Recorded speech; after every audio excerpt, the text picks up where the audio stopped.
क्या सिर्फ 3,000 रुपए महीने के एसआईपी से करोड़ों रुपए बन सकते हैं? पहली बार सुनने में ये एकदम इम्पॉसिबल सा लगता है ना। आजकल 3,000 रुपए कोई बहुत बड़ी रकम तो नहीं है।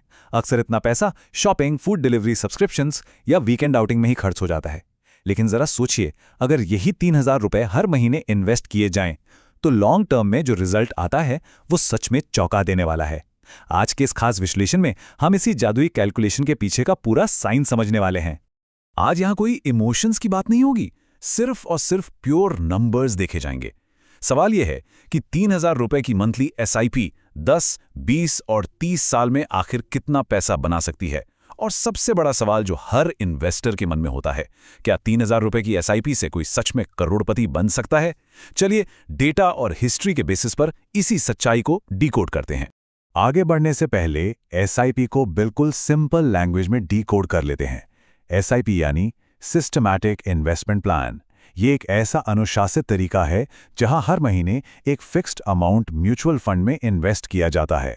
मार्केट चाहे ऊपर जा रहा हो या नीचे, इन्वेस्टमेंट बिना रुके चलता रहता है।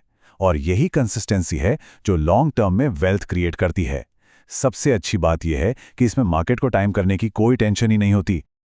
अब एक बहुत ही दिलचस्प बात समझिए कि मार्केट की उथल-पुथल यानी वॉलेटिलिटी कैसे किसी के फेवर में काम कर सकती है। जब मार्केट नीचे गिरता है तो उसी 3,000 रुपए की एसआईपी से ज्यादा यूनिट्स मिल जाती हैं, और जब मार्केट ऊपर होता है तो कम यूनिट्स मिलती हैं। इसे ही फाइनेंस की भाषा में रुपी कॉस्ट एवरेजिंग कहते हैं। मतलब साफ है, मार्केट का गिरना कोई नुकसान की बात नहीं है, बल्कि ये तो एक्यूमुलेशन का एक शानदार मौका बन जाता है। और अब एंट्री होती है असली मैजिक की, जिसे कहते हैं कंपाउंडिंग। कंपाउंडिंग का सीधा सा फंडा है, लगाया हुआ पैसा रिटर्न कमाता है और फिर वो रिटर्न भी आगे रिटर्न बनाना शुरू कर देता है। शुरुआत में इसकी ग्रोथ थोड़ी स्लो लग सकती है। पहले 5 साल में देखकर शायद लगे कि भाई इतना बड़ा डिफरेंस तो नहीं आ रहा, लेकिन असली पिक्चर 15 साल के बाद बदलनी शुरू होती है। और 20 से 30 साल आते आते कंपाउंडिंग अपना ऐसा असली खेल दिखाती है कि वेल्थ एक्सपोनेंशियली ग्रो करती है। चलिए इसे गणित के जरिए समझते हैं। अब नंबर्स देखते हैं। अगर हर महीने 3,000 रुपए इन्वेस्ट किए जाएं, तो 10 साल में टोटल इन्वेस्टमेंट कितनी होगी? 3,60,000 रुपए। 12% एवरेज रिटर्न पर यह अमाउंट करीब 6.7 लाख रुपीस बन सकती है। अब 15 साल का रिजल्ट देखिए। टोटल इन्वेस्टमेंट होगी 5,40,000 रुपए और 15% रिटर्न मान लें तो करीब 20 लाख रुपीस का कॉर्पस बन सकता है। अब 20 साल की बात करें तो 7,20,000 रुपए की टोटल इन्वेस्टमेंट, 15% रिटर्न पर करीब 45 लाख रुपीस और 18% रिटर्न पर करीब 70 लाख रुपीस बन सकती है। यहां से वो कंपाउंडिंग वाला जादू बिल्कुल साफ दिखने लगता है। लेकिन रुकिए, असली शॉक तो 30 साल के रिजल्ट में आता है। 30 साल तक लगातार 3,000 रुपए महीने इन्वेस्ट करने पर total out of pocket investment होगी सिर्फ 10,80,000 रुपए। अब इसका फाइनल रिजल्ट सुनिए। 12% रिटर्न पर कॉर्पस बन सकता है करीब 1.05 करोड़, 15% पर करीब 2.10 करोड़, और अगर 18% रिटर्न मिला तो ये नंबर 4 करोड़ से भी ऊपर जा सकता है। जरा सोचिए, जेब से लगे सिर्फ 10,80,000, लेकिन लॉन्ग टर्म में मार्केट और कंपाउंडिंग ने मिलकर उसे करोड़ों में बदल दिया। यहाँ एक बहुत क्रूशियल पॉइंट समझना जरूरी है। 3,000 रुपए की एसआईपी से करोड़पति बनना बिल्कुल पॉसिबल है, लेकिन ये कोई रातों रात होने वाला चमत्कार नहीं है। इसके लिए कुछ चीजें चाहिए ही चाहिए, जैसे बहुत सारा समय, यानी कम से कम 15 से 30 साल, एकदम अटूट डिसिप्लिन और शुरुआती स्लो ग्रोथ को सहने का पेशेंस। अगर कोई 3, 5 या 7 साल में किसी मिरेकल की उम्मीद कर रहा है तो सच मानिए, एसआईपी उनके लिए नहीं बनी है। इसका असली पावर 15 से 30 साल में ही निखर कर आता है। और हाँ, लॉन्ग टर्म प्लानिंग के लिए हमेशा 12% रिटर्न को एक रियलिस्टिक और कंजर्वेटिव अजम्पशन मानकर चलना सबसे सेफ स्ट्रैटेजी है। अब थोड़ा और स्मार्ट बनते हैं और पोर्टफोलियो को ऑप्टिमाइज करने की बात करते हैं, यानी स्टेप अप एसआईपी की। 30 साल तक सिर्फ 3,000 रुपए इन्वेस्ट करते रहना अच्छा तो है, लेकिन एक स्मार्ट स्ट्रैटेजी इससे भी कहीं बेहतर रिजल्ट दे सकती है। तरीका यह है कि हर साल अपनी एसआईपी को थोड़ा थोड़ा बढ़ाया जाए। जैसे पहले साल 3,000 रुपए, दूसरे साल 3,300 रुपए, तीसरे साल 3,630 रुपए। मतलब हर साल सिर्फ 10% का स्टेप अप। लॉजिक बहुत सिंपल है, समय के साथ इनकम भी तो बढ़ती है ना। अगर सैलरी बढ़ रही है लेकिन इन्वेस्टमेंट सेम है, तो कहीं ना कहीं वेल्थ क्रिएट करने की कैपेसिटी वेस्ट हो रही है। और पता है इस 10% एनुअल इंक्रीज का असर कितना मैसिव होता है? एक नॉर्मल 3,000 रुपए की एसआईपी 30 साल में 12% रिटर्न पर लगभग 1 करोड़ 6 लाख रुपए बना सकती है। लेकिन अगर हर साल एसआईपी को सिर्फ 10% से बढ़ा दिया जाए तो फाइनल कॉर्पस 1.98 करोड़ रुपए हो जाता है। मतलब सीधा सीधा लगभग डबल। एक इतना छोटा सा स्टेप अप लॉन्ग टर्म में यानी 3 दशकों के अंदर इतना बड़ा और चौंकाने वाला डिफरेंस पैदा कर सकता है। चलिए अब एक जरूरी रियलिटी चेक कर लेते हैं। फ्यूचर का 1 करोड़ रुपए आज के 1 करोड़ जैसा बिल्कुल नहीं होने वाला है। इसके पीछे एक ही कारण है और वो है इन्फ्लेशन यानी महंगाई। ये वो अदृश्य चोर है जो हर साल पैसों की परचेजिंग पावर को चुपचाप कम करता रहता है। जो लाइफस्टाइल आज शायद 50,000 रुपए महीने में मेंटेन हो जाता है, वही लाइफस्टाइल फ्यूचर में 1.5 या 2 लाख रुपए की डिमांड करेगा।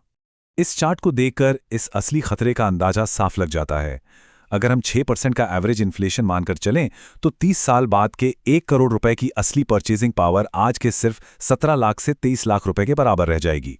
यानी नंबर देखने में तो 1 करोड़ होगा, लेकिन उससे मिलने वाला सामान और लाइफस्टाइल आज के मुकाबले बहुत कम होगा। इसीलिए हमेशा ये सोचना कि बस 1 करोड़ बनाना है थोड़ा गलत हो सकता है।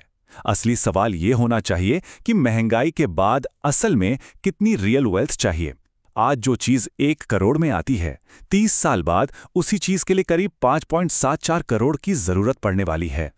और यही सबसे बड़ा रीजन है कि लॉन्ग टर्म गोल्स के लिए एफडी या ट्रेडिशनल सेविंग अकाउंट्स काफी नहीं होते। ऐसी इक्विटी एसेट्स की जरूरत होती है जो इस इन्फ्लेशन को आसानी से बीट कर सके। और हाँ, इन्फ्लेशन के साथ साथ टैक्सेस को भी तो नहीं भूल सकते। 2026 के रूल्स के हिसाब से इक्विटी इन्वेस्टमेंट्स पर अब 12.5% का long term capital gains tax लगता है और इसमें कोई इंडेक्सेशन बेनिफिट भी नहीं मिलता। हालांकि हर साल 1.25 लाख रुपए तक के गेन्स टैक्स फ्री होते हैं, लेकिन फिर भी प्लानिंग करते समय हमेशा पोस्ट टैक्स रियल रिटर्न्स पर फोकस करना ही सबसे सही और रियलिस्टिक तरीका है। अब जरा उस सवाल पर आते हैं जो लगभग हर इन्वेस्टर को अंदर से डरा देता है। मार्केट हमेशा सीधा ऊपर तो नहीं जाता, राइट? कभी 20% का करेक्शन आएगा, कभी 30% का फॉल देखने को मिलेगा और कभी-कभी तो अपना पोर्टफोलियो देख के लिटरली पसीना आ जाएगा।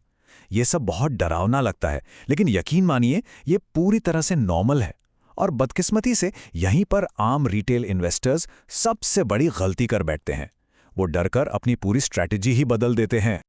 लेकिन अगर ऐतिहासिक आंकड़ों पर नजर डालें तो हिस्ट्री खुद गवाह है कि मार्केट ने कितनी बड़ी बड़ी क्राइसिस को झेला है। चाहे वो साल 2000 का .com बबल हो, 2008 का भयानक फाइनेंशियल क्राइसिस हो या फिर 2020 का कोविड क्रैश। इतने भारी सेल ऑफ्स के बावजूद मार्केट्स ने हमेशा, जी हां हमेशा, इवेंचुअली बाउंस बैक किया है और नए हाइज बनाए हैं। लॉन्ग टर्म पर्सपेक्टिव रखने वालों की आखिर में हमेशा जीती हुई है। चलिए इन बड़ी गिरावटों की रिकवरी टाइमलाइन को देखते हैं। 2008 में मार्केट 55% से ज्यादा गिर गया था और उसे रिकवर करने में 60 महीने यानी पूरे 5 साल लग गए। फिर 2020 के कोविड क्रैश में मार्केट लगभग 29% गिरा, लेकिन सरप्राइजिंगली सिर्फ 8 महीने में ही रिकवर हो गया। 2022 में 10% की गिरावट भी 5 महीने में पूरी तरह रिकवर हो गई। शॉर्ट टर्म में पोर्टफोलियो में भले ही भारी नुकसान दिखे, लेकिन जो डिसिप्लिन्ड इन्वेस्टर्स टिके रहते हैं वो हमेशा रिकवर कर ही जाते हैं। इस पूरे विश्लेषण का एक बहुत ही क्रूशियल टेकअवे है, मार्केट फॉल के दौरान अपनी एसआईपी को बंद कर देना वेल्थ डिस्ट्रक्शन की सबसे बड़ी गलती है। आज से इस पर्सपेक्टिव को बिल्कुल बदल देना चाहिए। मार्केट क्रैश असल में हाई यूनिट अक्यूमुलेशन के सुनहरे मौके होते हैं। जब मार्केट गिरता है तो वही 3,000 रुपए बहुत सारी एक्स्ट्रा यूनिट्स खरीद कर लाते हैं। जो इन्वेस्टर्स क्रैश के दौरान डटे रहते हैं, रिकवरी के टाइम उनके पोर्टफोलियो ही सबसे बड़ी और तेज छलांग लगाते हैं।